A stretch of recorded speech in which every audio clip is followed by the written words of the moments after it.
เดี๋ยวก่อนเดี๋ยวขอบอกบุญโยมหน่อยโยมนี่บุญขั้นที่หนึ่งขึ้นไปแล้วเราทุกท่านทุกคนวันนี้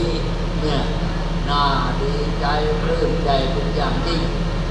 เนี่ยบุญของเราที่ร่วมกันคนละเล็กละน้อยก็ทำให้เป็นเจดีย์ยอดเจดีย์สวยงามเกิดขึ้นญาติโยมทั้งหลาย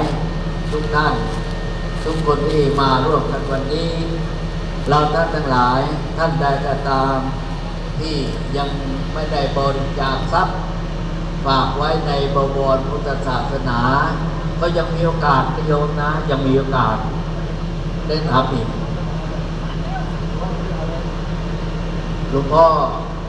ให้ผมฟังหน่อยดีเดี๋ยวขอ100,000นะ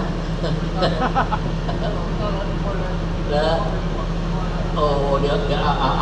เอาเงิน100,000ทั้งพ่อไปเลี้ยงก่อนตัวบัวทิยาอุเรสัตยานังคันดิวันธโนเอวังตะวังวิทโยโห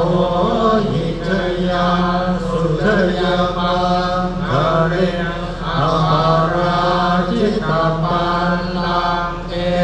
สิเสปะทวิโภคาเรอภิเศษเก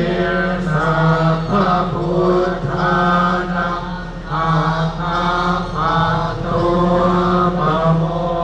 ทติ